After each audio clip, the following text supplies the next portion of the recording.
2014 पूर्व जिते कांग्रेस सरकार थिला से टाइम रे अपोजिशन पार्टी रे बुढ़ा थिला तो गोटे जगह आसिक बुढ़ा भाषण दूसरा कि देख भारत सरकार कौन गर्व कर बाहर बुली बुली कहते कि आम भारत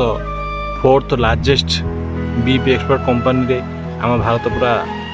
आगुआ अच्छी माने पूरा पृथ्वी आम भारत 4 नंबर आसी पहुंच गलानी बीफ एक्सपोर्ट रे एथि सरकार कहीं गर्व कर स्वयं भारत सरकार ने घोषित किया है कि पूरे विश्व में बीफ एक्सपोर्ट में हिंदुस्तान नंबर 1 है। किन चीजों के लिए गर्व किया जा रहा है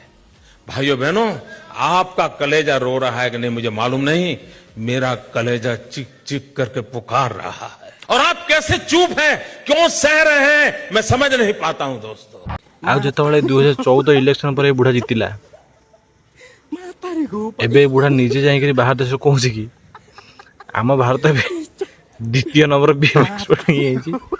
माने आम गर्व करुँ कि जहाँ हो